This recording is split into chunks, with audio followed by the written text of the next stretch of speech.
Let's be honest, we're all addicted to our phones. Do you ever go on your phone to check one thing, but you end up spending hours scrolling in your phone without even realizing, leaving your works or assignments incomplete, and the day is already coming to an end, so you procrastinate these tasks to another day, and it's just a never-ending cycle, so you end up feeling frustrated and annoyed with yourself for leaving all these tasks in the last minute. I personally also go on my phone a lot, trying to keep up with YouTube and my other social media account, but I am also trying to reduce my screen time for when I'm not doing any productive tasks. So in this video, I'm going to be walking you guys through 15 tips to stop your phone addiction and stop wasting your time.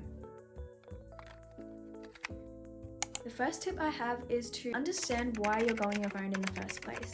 Is it because you're bored, anxious, or you're trying to procrastinate or avoid something? If you're bored, list out your favorite hobbies or try new hobbies that you've been wanting to do. And if you notice you distract yourself from a task by going on your phone, break your task down to feel less overwhelmed, making it smaller, easier, and more achievable for you.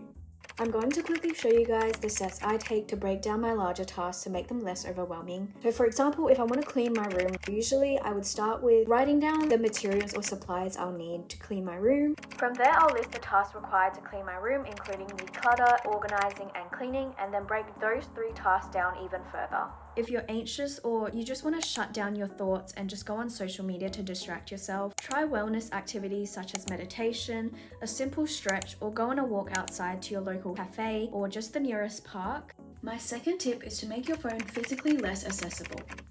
By hiding your phone in places like the drawer, another room, in your bag, the less convenient it is for you to get a hold of your phone, the less likely you'll use your phone. Consider not charging it in your room or your bedside table to avoid temptation of using your phone, especially at night. Next is to set daily app limits to track and limit your screen time. There are features on phones to set daily limits on apps, and once you reach that limit, the app will be locked for the rest of the day. Go into your settings app and click on screen time, then tap app limits and select one or more app categories you'd like to set a limit on, and then tap add on the top right to set the amount of time allowed for each day.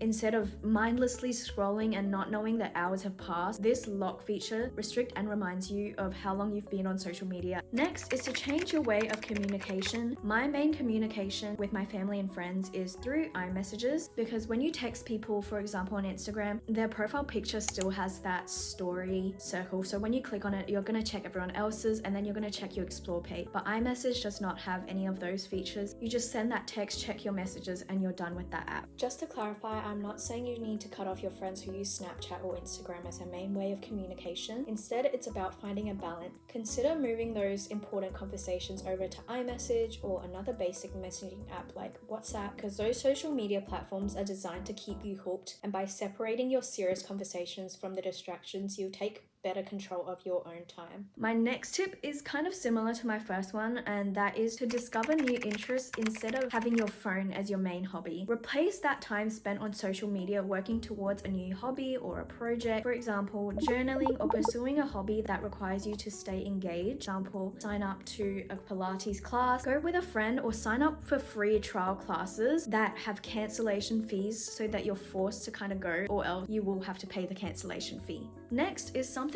I'm also trying to work on, and that is no screen time during meals. I am guilty of finding something to watch when I eat, and this is especially hard when you're living alone and have no one else to interact with when you're eating. But I am slowly learning to appreciate these quiet moments I have with my own thoughts. And if you live with family or roommates, have conversations about anything with them, including life updates or potential future plans. My next tip is to remind yourself that your thoughts are not your reality. In my last year of high school, we had to go on a 3-day camping trip without phones, and I was feeling uncomfortable thinking about how I would be able to go 3 days without my phone. And after that camping trip, I realized that I can live and go through each day without my phone, because when we didn't have our phones, I was truly a part of every moment of that trip, and I didn't have the urge to take out my phone and scroll at all. Be in the moment, because the trip or the event is not going to last forever. And just because you think you can't do something does not mean that it's true. Now, I completely understand some people, myself included, like to take photos or videos for memories to look back on, and that's totally okay, but put the phone away and be present in the moment after. For example, you might have the thought of, I need to check my phone right now, what if I missed something? But the truth is you probably didn't miss anything urgent, and that feeling is just a habit from constantly using your phone, and recognizing that your thoughts don't always reflect reality is essential for breaking that addiction and regaining control control of your life.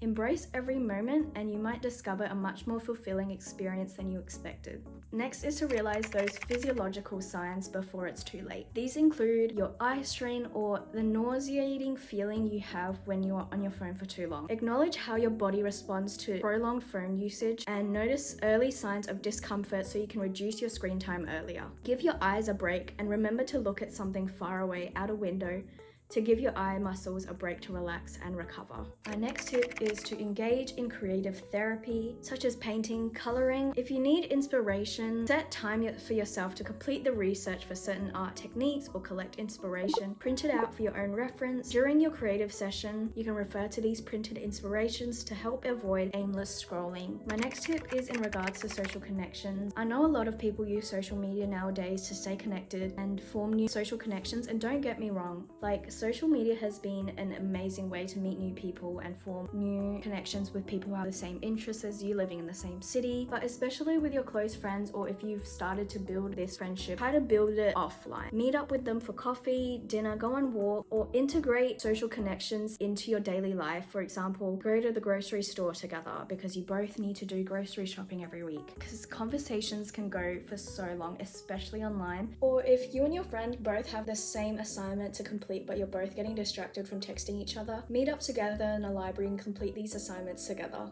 And if you have so much to talk about, let them all out in person, have a conversation face to face.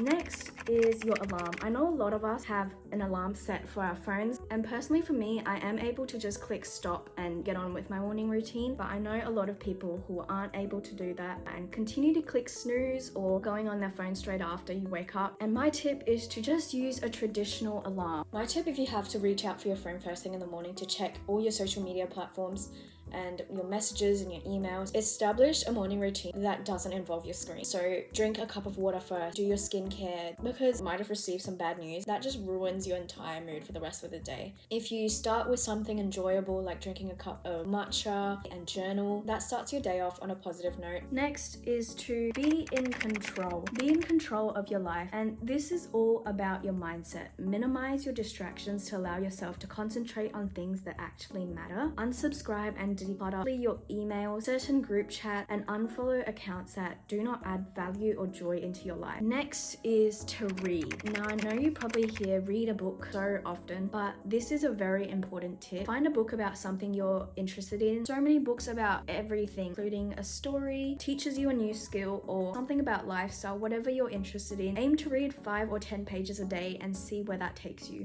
My next tip is to delete distractions. What I mean by this is to delete the social media apps that is keeping you distracted. During my final exams in high school, I completely deleted all my social media apps. Try living your life without these apps. You may feel left out because you're seeing all your friends living their life. You don't need to share every single moment of your life on social media, and you don't need to consume other people's life every second of the day. Delete those apps, especially if it's affecting your mental health and well-being. And to be honest, I didn't delete YouTube because it's one of the only platforms that offers long form content that doesn't require me to constantly interact or scroll on my phone, and I enjoy having something playing in the background while I do my work. It also provides me with educational documentaries, podcasts, and informative videos that I personally don't find in short form content like Reels or TikTok. But with that said, if you find yourself binge watching YouTube videos or non-stop scrolling on shorts, you might want to consider deleting this app as well. Next is your notifications. If you still have the urge to re-download these apps, or you can't delete these apps for certain reasons, just turn off those notifications and have it on Do Not Disturb. For example, your emails, those promotions, turn those notifications off, and you can set certain notifications from certain people, for example, your parents, for them to contact you during emergencies. Turn off notifications for things that don't really add value into your life. If it's just group chats that gossip, or emails letting you know that there is a sale coming up, turn those notifications off. Lastly is a reminder that you cannot change things overnight. These have to be applied consistently for weeks and months, so don't be too hard on yourself if you still go on social media. It takes time to reset your brain and mindset and apply these changes into your lifestyle. And a reminder that these are all just suggestions based on my personal experience. They may not work for you, but it's all about finding what helps you manage your phone usage and your life effectively. Try different methods and see what works works for you. And that is all for today's video. Thank you all so much for watching, and I'll see you in my next one.